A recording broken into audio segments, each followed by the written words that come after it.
Halo teman-teman semuanya, di video kali ini saya ingin mempresentasikan proposal studi kelayakan bisnis saya yang berjudul Golden Quickie.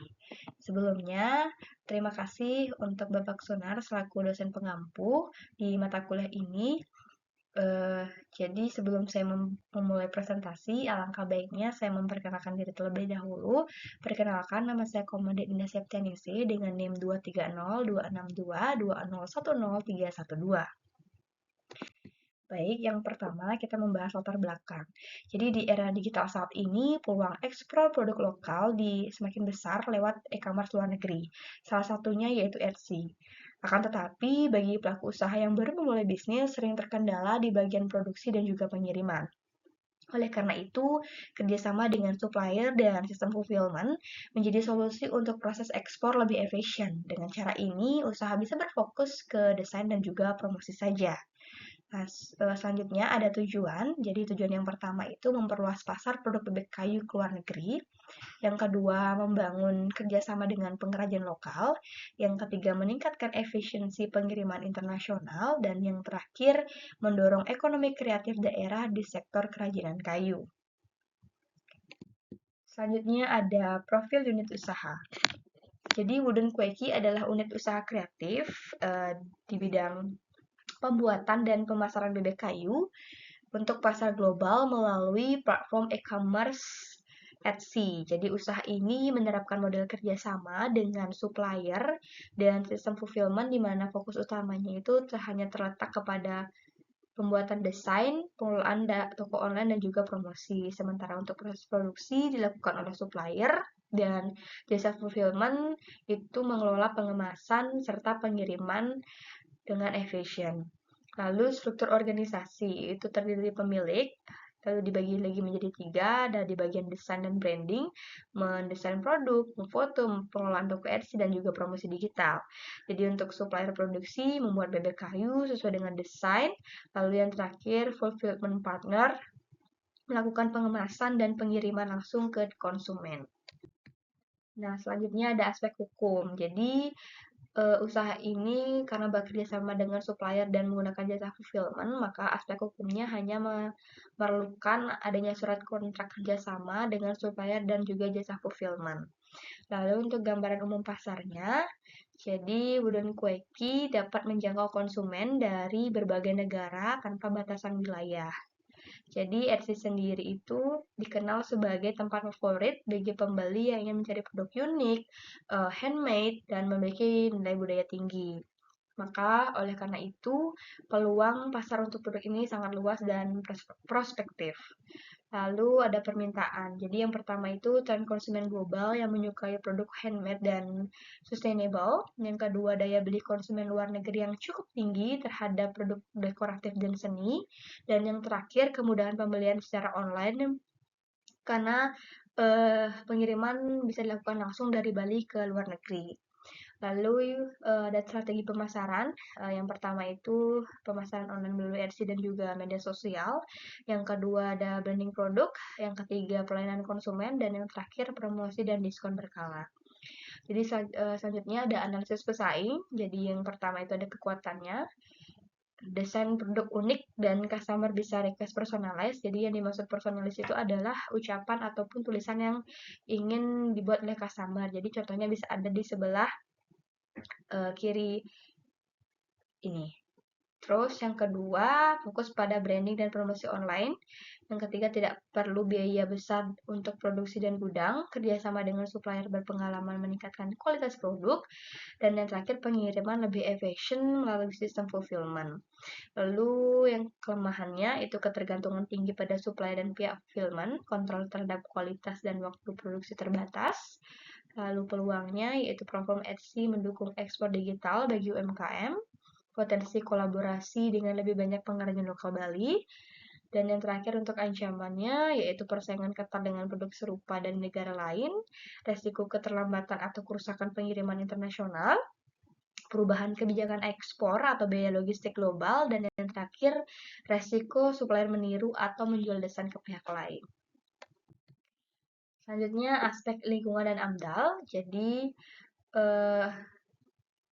produk bebek kayu ini, itu dampak yang mungkin timbul meliputi serbuk dan sisa kayu, serta penggunaan bahan kimia finishing. Jadi untuk upaya pengelolaannya itu dilakukan dengan mendaur ulang limbah kayu, lalu memakai cat ramah lingkungan, dan menjaga kebersihan area kerja. Lalu untuk aspek teknis dan teknologi, jadi itu mencangkup eh, tata letak area kerja yang efisien, teknologi yang digunakan bersifat semi modern, maka proses produksinya itu meliputi pemilihan dan pemotongan kayu, pemahatan, pengeplasan, pewarnaan, pengeringan, serta pengepakan agar menghasilkan produk yang berkualitas. Lalu untuk aspek SDM, itu usaha dijalankan dengan efisien dan fleksibel tanpa pegawai tetap. Jadi pemilik usaha itu mengatur perencanaan, pengawasan, serta pemasaran digital. Jadi tugasnya itu meliputi desain produk, manajemen toko online, kontrol kualitas, komunikasi dengan supplier, pelayanan pelanggan, dan pengelolaan keuangan. Nah, selanjutnya ada aspek keuangan. Jadi yang pertama itu ada modal awal. Jadi modal awal yang diperlukan itu sebesar 6.400.000 yang meliputi biaya pembuatan sampel produk, lalu biaya awal sistem fulfillment, dan peralatan promosi digital. Lalu yang kedua ada aliran kas bersih. Jadi nilai per harinya itu 300.000, pendapatan per bulan 9 juta, dan per tahunnya 108 juta. Lalu untuk penyusutannya sendiri diperoleh di angka 6.347.500. Selanjutnya, uraian produksi laba rugi per tahun pertamanya, jadi didapat laba bersih sebesar 95.252.500 rupiah, dengan total aliran kas masuknya itu sebesar 101.600.000 rupiah. Nah, selanjutnya ada analisis kelayakan investasi. Yang pertama ada payback period atau PP. Jadi PP ini menunjukkan berapa lama waktu yang dibutuhkan untuk mengembalikan modal awal. Jadi dari hasil perhitungan, investasi sebesar 6.400.000 itu bisa kembali hanya dalam waktu 0,063 tahun atau sekitar 23 hari. Jadi, proyek ini sangat cepat balik modal dan memiliki resiko yang rendah. Selanjutnya, ada Net Present Value atau NPV. Jadi, NPV ini menunjukkan selisih antara nilai sekarang dari pendapatan yang akan diterima dan modal yang dikeluarkan. Jadi dengan tingkat diskon itu 10%, diperoleh NPV positif sebesar 379.332.800 rupiah. Jadi karena hasilnya positif, maka proyek ini mampu memberikan keuntungan yang jauh lebih besar dari biaya investasinya, sehingga layak untuk dijalankan. Jadi selanjutnya ada Internal Rate of Return atau IRR. Jadi IRR ini menggambarkan tingkat pengembalian investasi yang sesungguhnya. Jadi dari perhitungan IRR-nya mencapai 15,9 kali lipat atau setara dengan sekitar 1.590% per tahun.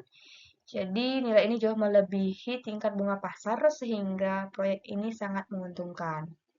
Selanjutnya ada break even point atau BIP.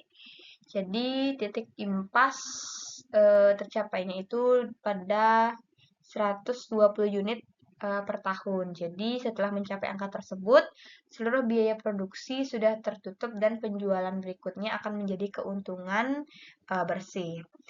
Nah, untuk kesimpulannya, dari hasil analisis PP, NPV, IRR, dan BEP, itu proyek Boden Quickie ini sangat layak dijalankan. Usaha ini memiliki keuntungan yang besar, waktu balik modal yang cepat, dan risiko yang rendah. Jadi dengan demikian, investasi ini memberikan prospek yang sangat menjanjikan untuk dijalankan ke depannya. Nah, yang terakhir itu kesimpulan. Jadi, usaha bebek kayu dengan sistem kerjasama dan dengan supplier dan juga jasa fulfillment itu merupakan strategi efisien di era digital saat ini. Melalui model ini, pelaku usaha bisa fokus pada desain dan promosi saja, sementara produksi dan pengiriman ditangani oleh mitra eksternal. Jadi, kerjasama ini memberi keuntungan berupa efisiensi biaya, peluang ekspansi global, dan pemberdayaan pengrajin lokal. Namun, tantangan utama terletak pada ketergantungan terhadap mitra, kontrol kualitas, serta resiko keterlambatan pengiriman. Oleh karena itu, perjanjian dan komunikasi yang jelas antar pihak sangat penting agar bisnis berjalan lancar dan profesional. Baik, sekian presentasi dari saya. Mohon maaf bila ada salah kata, jadi saya tutup dengan terima kasih.